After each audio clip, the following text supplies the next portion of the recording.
તો સુરતમાં બ્લડ બેંકોમાં લોહીની અછત જોવા મળી રહી છે। 600 યુનિટની સામે ફક્ત 200 યુનિટની જ આવક છે।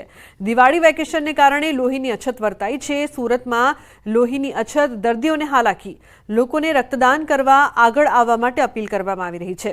સમગ્ર ગુજરાતમાં રક્તદાનમાં સુરત આગળ પડતું છે, પરંતુ હાલ સુરતમાં જ લોહીની અછત વર્તાઈ રહી છે। સુરતની રક્તદાન બેંકોમાં લોહીની અછત જોવા મળી છે અને તેના કારણે દર્દીઓને હાલાકી ભોગવવી પડી રહી છે।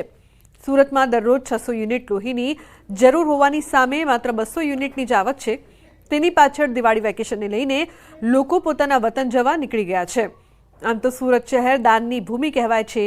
દેશભરમાં કોઈ પણ સમસ્યા હોય ત્યારે જરૂર સુરતીલાલાઓ આગળ આવતા હોય છે। સામાન્યપણે સુરતમાં અલગ અલગ વિસ્તારોમાં દરરોજ કોઈક ને કોઈક જગ્યા પર રક્તદાન કેમ્પ થતા હોય છે અને સુરત સાથે ગુજરાતમાં દર્દીઓને પૂરતા પ્રમાણમાં લોહી મળી રહે છે। વરાછાના લોક સમર્પણ રક્તદાન કેન્દ્રમાં 160 યુનિટ રક્તની જ આવક સામે ખૂબ ઓછા રક્તની આવક થઈ રહી છે। રક્તની અછત અને દર્દીઓને હાલાકીના કારણે સંચાલકો પણ ચિંતામાં મુકાયા છે। પણ હમણાં દિવાળી વેકેશન હોવાના કારણે લોહીની અછત રહેતી હોય છે। એના માટે મારા છોકરાને લોહી મળી રહે તો રક્તદાન માટે બધા આગળ વધવા જોઈએ। સુરતમાં અત્યારે રક્તની ખૂબ જ મોટી જરૂરિયાત ઊભી થઈ છે, કારણ કે અત્યારે રક્તદાતાઓ રક્તદાન ન કરવાને કારણે હોસ્પિટલોમાં રોજની જે ડિમાન્ડો છે એ થેલેસેમિયા જેવા હેમોફિલિયાના દર્દીઓ, એક્સિડન્ટના દર્દીઓને જે જરૂરિયાત પડે છે એ તો ચાલુ જ છે। તો મારી આપ સર્વને વિનંતી છે કે આપ નજીકની બ્લડ બેંકે જઈને રક્તદાન કરજો તો જરૂરિયાતમંદ દર્દીઓને રક્ત ટાઈમે મળી જાય। તો થેલેસેમિયાના દર્દીઓ માટે ચિંતાજનક સમાચાર। આયરન ચેલ્ટિંગ એજન્ટ નામના ઇન્જેક્શન ખૂટ્યા। રાજકોટ સિવિલમાં ઇન્જેક્શન ખૂટ્યા છે। 3000 જેટલા દર્દીઓ સારવાર લેતા હોય છે, ત્યારે નાયબ સિવિલ સુપ્રિન્ટેન્ડન્ટ હેતલ ક્યાડાએ કહ્યું છે કે માર્ચ મહિનાથી આ ઇન્જેક્શનનો સ્ટોક મેળવવા માટે પ્રયાસો કરી રહ્યા છે। હાલ સ્ટોકમાં ઇન્જેક્શન ન હોવાથી ડેસ્ફેરી એક્ઝોમાઇન નામની દવા આપવામાં આવે છે। થેલેસેમિયાના જે ઇન્જેક્શન નથી તે સ્ટોક ટૂંક સમયમાં આવી જાય તેવા પ્રયાસો તેમના દ્વારા કરવામાં આવી રહ્યા છે। તો ડબલ ઋતુમાં રોગચાળો વકર્યો છે। અમદાવાદમાં વાયરલના કેસમાં સતત વધારો। સરકારી અને ખાનગી હોસ્પિટલમાં દર્દીઓનો ધસારો। 10 દિવસમાં તાવ, શરદીના 12,000 જેટલા કેસીસ નોંધાયા છે। તહેવાર બાદ રોગચાળો વકર્યો છે। શહેરમાં વાયરલના કેસમાં સતત વધારો થઈ રહ્યો છે, જેથી શહેરની સરકારી અને ખાનગી હોસ્પિટલમાં દર્દીઓનો ધસારો જોવા મળી રહ્યો છે। તો બીજી તરફ એએમસી અર્બન હેલ્થ સેન્ટર દર્દીઓથી ઉભરાયા છે। એએમસીની 86 અર્બન હેલ્થ સેન્ટરમાં ઓપીડી વધી। પ્રતિદિન સરેરાશ 7,000થી વધુની ઓપીડી નોંધાઈ છે। ડબલ ઋતુ સહિત તહેવાર બાદ તાવ, શરદી અને ખાંસીના કેસમાં સતત વધારો જોવા મળી રહ્યો છે। છેલ્લા 10 દિવસમાં તાવના 5,000 કેસ, જ્યારે શરદી અને ખાંસીના 7,000 કેસ નોંધાયા છે। ઝાડા ઉલટીના 68 કેસીસ અને ટાઇફોઇડના 80 કેસીસ નવેમ્બર માસ દરમિયાન રિપોર્ટ થયેલા છે।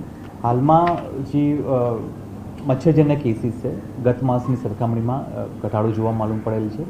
સાથે સાથે વોટરબોર્ન ડિસીઝ બાબતે ઝાડા ઉલટીના કેસીસ, જોન્ડિસ, ટાઇફોઇડના કેસીસમાં પણ કોઈ એક જગ્યાએ પોકેટ નથી, જે કેસીસ રિપોર્ટ થયેલા છે। તમામ છૂટાછવાયા કેસીસ રિપોર્ટ થયેલા છે। હાલમાં જે મુખ્યત્વે ઓપીડી બેઝ પર જે પેશન્ટ આવી રહ્યા છે, ફીવર વિથ રેસ્પિરેટરી ટ્રેક ઇન્ફેક્શનના, એટલે કે પેશન્ટને કફ, કોલ્ડ જેવી કમ્પ્લેન સાથે અત્યારે હાલમાં આવી રહ્યા છે। તો સુરતની નવી સિવિલના જૂના બિલ્ડિંગની હોસ્પિટલમાં ફરી પોપડા પડ્યા। હોસ્પિટલમાં પોપડા પડતા દર્દીઓના જીવ તાળવે ચોંટ્યા હતા। જો કે સદનસીબે ઘટનામાં કોઈ જાનહાનિ ન થતાં દર્દીઓએ હાશકારો અનુભવ્યો। નવાઈની બાબત તો એ છે કે છેલ્લા ઘણા સમયથી નવી સિવિલ હોસ્પિટલની જૂની બિલ્ડિંગમાં પોપડા કરવાની ઘટના બની રહી છે, છતાં કેમ હોસ્પિટલમાં સમારકામ નથી કરાતું તેવા સવાલો ઊભા થયા છે। શું નવી સિવિલ હોસ્પિટલનું તંત્ર કોઈ મોટી દુર્ઘટનાની રાહ જોઈ રહ્યું છે તેવા સવાલ ઉઠી રહ્યા છે। अन्य समाचार की बात करिए तो दाहोद जिल्लाना झालोद तालुकामांथी पसार थती दिल्ही मुंबई कोरिडोर हाईवे अंगे प्रांत कचेरी खाते मीटिंग योजाई। प्रांत अधिकारीना अध्यक्ष स्थाने संकलनना तमाम अधिकारीओ અને 14 ગામોના ખેડૂતોની હાજરીમાં યોજાઈ મીટિંગ। કુલ 17 મૂળભૂત સુવિધાની માંગણીઓ કરાઈ છે, જેમાં વીજળી, પાણી, રસ્તા, ગરનાળા, સ્મશાન સહિત 17 મૂળભૂત સુવિધાઓ અંગે પ્રાંત અધિકારી સમક્ષ રજૂઆત કરાઈ. 13 નવેમ્બરે નવેસરથી 14 ગામોમાં સર્વે કરાશે. સર્વે બાદ કામગીરી પૂરી ક્યાર સુધી કરાશે તેની લેખિતમાં માંગણી કરાઈ છે. પ્રાંત કચેરીના સભાખંડમાં મિટિંગનું આયોજન કરવામાં આવ્યું હતું અને એમાં તમામ જે અમારી માંગણીઓના જવાબદાર અધિકારીઓ હતા એ તેઓ ઉપસ્થિત રહેલ હતા અને અમને નવેસરથી તારીખ 13 નવેમ્બરના રોજ મુણદા ગામથી સાંઠ ચટકા ગામ સુધી સર્વે કરી અને જે પણ કંઈ અમારી માંગણી છે એ માંગણીઓ સર્વે કર્યા બાદ લેખિત બાંહેધરી આપી કેટલા સમયની અંદર પૂર્ણ કરવામાં આવશે તે રીતનું નક્કી કરવામાં આવ્યું. તો ગિરનાર લીલી પરિક્રમા વહેલી શરૂ થઈ ગઈ છે અને હાલ લાખો ભાવિકો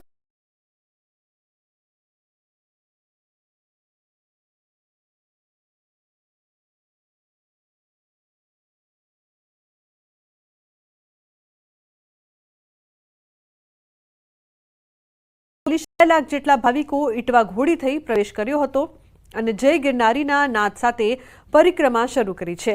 બીજી તરફ નળ પાણીની ઘીડી તરફથી 50,000થી વધુ ભાવિકોએ પાસ કરી એટલે આજ સાંજ સુધીમાં કે મોડી રાત્રે 1 લાખથી વધુ ભાવિકો પરિક્રમા પૂર્ણ કરશે તેવો અંદાજો લગાવાઈ રહ્યો છે. હાલ ઝીણા બાવા મઢી માળવેલા તરફ એક ધારો ભાવિકોનો પ્રવાહ જોવા મળી રહ્યો છે અને અતિ દુર્ગમ એવી પરિક્રમામાં લાખો ભાવિકો ઉમટ્યા છે. ગિરનારની લીલુડી પરિક્રમા ગઈકાલથી શરૂ થઈ ગઈ છે. આમ જોવા જોઈએ તો આ પરિક્રમા છે તે દેવ દિવાળીની મધ્યરાત્રિથી વિધિવત શરૂ થાય છે, પણ વન વિભાગ અને વહીવટી તંત્ર દ્વારા જે યાત્રિકોની ભીડ જોતા છે તે ગઈકાલથી જ લોકોને પ્રવેશ આપી દેવામાં આવ્યો હતો. ગઈકાલે જ્યારે ગેટ ખોલવામાં આવ્યા ત્યારે 50,000થી વધુ ભાવિકો છે તે અંદર જતા રહ્યા હતા અને ગઈકાલે સાંજ સુધીમાં 1 લાખ લોકોએ છે તે પ્રવેશ મેળવી લીધો હતો. આજે બીજા દિવસે વહેલી સવારથી એક ધારો છે તે યાત્રિકોનો પ્રવાહ છે તે શરૂ છે અને તેને લઈ અને અંદાજિત 2 લાખથી વધુ લોકોએ આજે પ્રવેશ મેળવી લીધો છે તેવું હાલ માનવામાં આવી રહ્યું છે. અને હાલ જે પરિક્રમા છે તેમાં યાત્રાળુઓનો અવિરત પ્રવાહ છે તે વહી રહ્યો છે. તેને લઈ અને આજ સાંજ સુધીમાં કે મોડી રાત સુધીમાં બોરદેવીનો જે છેલ્લો પડાવ છે ત્યાંથી અંદાજિત 1 લાખ યાત્રાળુઓ પોતાની પરિક્રમા પૂરી કરશે તેવો હાલ અંદાજ સેવાઈ રહ્યો છે. ત્યારે આજે મધ્યરાત્રિએ જે પરિક્રમાનો વિધિવત પ્રારંભ થનાર છે તે ઔપચારિક બની રહેશે. અતુલ વ્યાસ, ન્યૂઝ 18 ગુજરાતી, જૂનાગઢ. પ્રથમ જ્યોતિર્લિંગ સોમનાથ મહાદેવ મંદિર ખાતે કાર્તિક પૂર્ણિમા મેળો ખુલ્લો મુકાયો.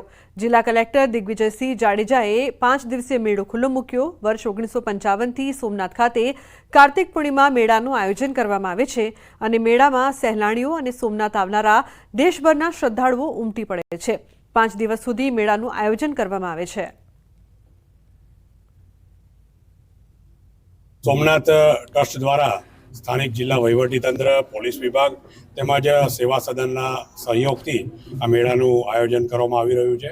5 દિવસ સતત લોકો આ મેળો માણશે ત્યારે રોજે રોજ જુદા જુદા સાંસ્કૃતિક કાર્યક્રમોમાં ગુજરાતના નામાંકિત એવા અનેક કલાકારો અહીંયા પોતાની કલા પીરસશે. 55થી યોજાતો જગપ્રસિદ્ધ શ્રી સોમનાથ મહાદેવના શનિદેવમાં કાર્તિકી પૂનમનો મેળો જે યોજાય છે તેનો આજે શુભારંભ કરેલ છે.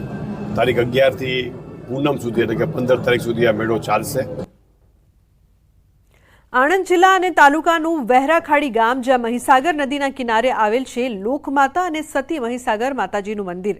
એવું કહેવાય છે કે લોકવાયકા છે કે લોકમાતા મહીસાગર અને દરિયાદેવના લગ્ન વહેરાખાડી મહીસાગર નદી કિનારે મહાદેવજી અને માતા પાર્વતીની સાક્ષીએ થયા હતા. આજે પણ જ્યાં લોકમાતા મહીસાગર અને દરિયાદેવના લગ્ન થયા હતા તે લગ્નની ચોરી પ્રસ્થાપિત છે, જ્યાં ધારનાથ મહાદેવજીનું સ્વયંભૂ શિવલિંગ છે. નવા વર્ષ નિમિત્તે શ્રદ્ધાળુઓ દર્શન અને આશીર્વાદ લેવા માટે આવે છે. માઈ ભક્તો લોકમાતા મહીસાગર નદીમાં ડૂબકી લગાવી શુદ્ધ થઈ જાય છે અને લોકમાતા મહીસાગર નદી અને દરિયાદેવની લગ્નની ચોરીના દર્શને આવે છે. દર્શનાર્થીઓ લોકમાતા મહીસાગર નદીમાં બોટિંગ કરીને પરિક્રમા કર્યાનો આનંદ અને સંતોષ અનુભવે છે. આ એક આણંદ જિલ્લામાં આવેલું વેરાખાડી ગામમાં આવેલું એક ઐતિહાસિક અને પૌરાણિક મંદિર છે મહીસાગર માતાનું અને એ ઉપર બી મહીસાગર માતા બેસાડેલા છે અને એ 800 વર્ષ જૂનું છે અને અહીંયા નીચે જે લગ્ન ચોરી છે ત્યાં મહીસાગર માતાના મહાદેવની સાક્ષીમાં લગ્ન થયા હતા એટલે એનું આગળ બહુ જ મહાત્મય છે. અહીંયા મહીસાગર માતાનો સોમવારી અમાસ, શનિવારી અમાસ અને નવા વર્ષમાં લોકો ઘણા બધા આશીર્વાદ લેવા માતાજીના આવે છે અને નવું વર્ષ સૌનું સારું જાય એવા અહીંના માતાજીના આશીર્વાદ છે.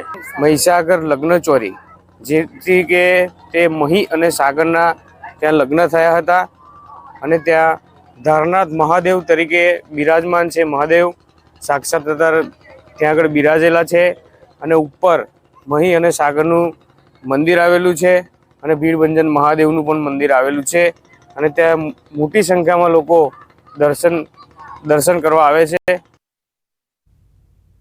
રાજકોટ સૌરાષ્ટ્ર યુનિવર્સિટીમાં એનએસયુઆઈ દ્વારા ઉગ્ર વિરોધ પ્રદર્શન કરવામાં આવ્યું. પીએચડીની એન્ટ્રન્સ પ્રોસેસ ફીમાં વધારો કરતા એનએસયુઆઈ દ્વારા વિરોધ કરાયો. ₹500 માંથી ₹1500 ફી કરતા વિરોધ કરવામાં આવ્યો.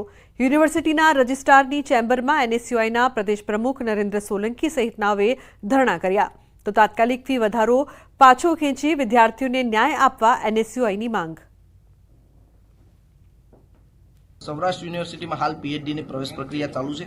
આ પીએચડીની પ્રવેશ પ્રક્રિયામાં ક્યાંક તોતિંગ ફી વધારો કરીને વિદ્યાર્થીઓને લૂંટવાનું કામ સૌરાષ્ટ્ર યુનિવર્સિટી કરી રહી છે. ભૂતકાળમાં જ્યારે એન્ટ્રન્સ લેવાતી હતી ત્યારે ₹500 ફી હતી. આ વખતે તો સૌરાષ્ટ્ર યુનિવર્સિટી એન્ટ્રન્સ પણ નથી લેવાની, ત્યારે 2000 અને 1500 જેવી ફી કરી અને ક્યાંક ને ક્યાંક ગરીબ વિદ્યાર્થીઓને લૂંટવાનું કામ આ યુનિવર્સિટી કરી રહી છે. ખેડૂતો રવિ પાકની તૈયારીઓ કરી રહ્યા છે, ત્યારે દાંતા તાલુકામાં ખેડૂતોને ડીએપી ખાતર નથી મળી રહ્યું. સમગ્ર તાલુકામાં ખાતરનો ડેપો એકમાત્ર દાંતા ખાતે આવેલો છે, જ્યાં ડીએપી ખાતરની ભારે અછત પ્રવર્તી રહી છે. એટલું જ નહીં, ખેડૂતોને પૂરતા પ્રમાણમાં બિયારણ પણ નથી મળી રહ્યા હોવાની બૂમ ઉઠી રહી છે. ખાતર માટે ખેડૂતોને ધક્કા ખાવા પડી રહ્યા છે. ખાતરના ડેપોમાં એકમાત્ર યુરિયાનો મોટો જથ્થો ધરબાયેલો પડ્યો છે, ત્યારે ખેડૂતોને ડીએપી ખાતરની મોટી માંગ છે, જે મળી નથી રહ્યું. જેને લઈને સિઝન નીકળી ન જાય તે પહેલા સરકાર પૂરતા પ્રમાણમાં બિયારણને ખાતરનો જથ્થો પૂરો પાડે તેવી માંગ કરાઈ રહી છે. જો ખેડૂતોને સમયસર ખાતર નહીં મળે તો આ રવિ પાકની સાથે આવનાર ઉનાળુ સિઝનનો પાક મેળવવામાં ભારે મુશ્કેલીનો સામનો કરવો પડશે, તેમ ખેડૂતો જણાવી રહ્યા છે. હાલમાં યુરિયા અહીંયા ભરેલું પડ્યું છે, બરોબર. હવે યુરિયાની અમારે જરૂર નથી. અમારે જરૂર ચાલ આપણે ઘઉંના બિયારણની, તો ઘઉંનું બિયારણ અમને મળતું નથી, ડીએપી પણ નથી. 15 દિવસથી રાઉન્ડમાં આવે છે, મારું ડીએપી ખાતર જ નથી અહીંયા. કઈ રીતના હવે ખેતી કરવી અને કઈ રીતના વાવેતર કરવું બધું અહીંયા આવીએ છીએ તો આજ આવશે ને કાલ આવશે ને 2 રાઉન્ડ મરાવે. હાલ તબક્કે જે રીતે રવિ સિઝન ચાલી રહી છે અને રવિ પાકમાં જે રીતે ઘઉંનું વાવેતર થવાનું છે અને ઘઉંના વાવેતર માટે જે ખેડૂતો જે છે હાલ તબક્કે દાંતા ખાતર જે સેન્ટર છે, ખાતર સેન્ટર માટે ઊભા છીએ. અહીંયા એવું જે ખેડૂતો છે, ખેડૂતો એવું કહી રહ્યા છે કે હાલ તબક્કે જે રીતે ડીએપી ખાતરની ભારે જરૂરિયાત જણાવી છે, ત્યારે અહીં ખાતરની ખૂબ જ અસર જોવા મળી રહી છે. હાલ તબક્કે યુરિયા ખાતર છે, યુરિયા ખાતર એકલું ભરેલું જોવા મળી રહ્યું છે અને હાલ તબક્કે જે રીતે ખેડૂતો છે, ખેડૂતોને ડીએપી ખાતરની જરૂર છે, તો ડીએપી ખાતર મળી રહ્યું છે. અનેકવાર ધક્કા ખાવા છતાં અહીંયા ડીએપી ખાતર નથી મળી રહ્યું. જો કે ઘઉંનું બિયારણ છે, ઘઉંનું બિયારણ પણ નથી મળી રહ્યું, એની પણ અછત વર્તાઈ રહી છે. અને જ્યારે ડીએપી ખાતર છે એના માટે પણ અનેકવાર ખેડૂતોને ધક્કા ખાવા છતાં નથી મળતા. જો કે એના મેનેજર જે છે ભરતભાઈ ચૌહાણ છે, એ પણ જો કે આ બાબતે કંઈ પણ કહેવાનો ઇનકાર કરી રહ્યા છે. મહેન્દ્ર અગ્રવાલ, ન્યૂઝ 18 ગુજરાતી, દાંતા. તો રવિ પાકની તૈયારી અંગે હવે ખેડૂતોને ધક્કા ખાવા છતાં પણ ખાતર નથી મળી રહ્યું. અમદાવાદની ખ્યાતિ હોસ્પિટલની બેદરકારીનો વધુ એક કિસ્સો રાજકોટથી સામે આવ્યો છે. વિશાલ પટેલ નામના એક વ્યક્તિએ ખ્યાતિ હોસ્પિટલ સામે આક્ષેપ કર્યા છે. પિતાના મોત અંગે આક્ષેપ કરવામાં આવ્યો. વર્ષ 2024માં જૂન મહિનામાં 16મી તારીખે તેમના પિતા નરસિંહભાઈ કાનજીભાઈ પટેલને દાખલ કરાયા હતા, જ્યાં તેમનું મૃત્યુ તારીખ 18 જૂનના રોજ ખ્યાતિ હોસ્પિટલમાં થયું હતું. ડોક્ટર જીત બ્રહ્મણ દ્વારા કરાઈ હતી સારવાર, તેવો પુત્રે આક્ષેપ કર્યો છે. દર્દી નરસિંહભાઈના સગા પાસેથી ₹12,000 અમૃત કાર્ડના ખંખેરી લીધા અને એન્જિયોગ્રાફી કરી નાખી હતી, તેવો દાવો કરવામાં આવ્યો. તો દર્દીના સગાને જાણ કર્યા વિના જ એન્જિયોગ્રાફી કરાયાનો હોસ્પિટલ પર આક્ષેપ કરાયો છે.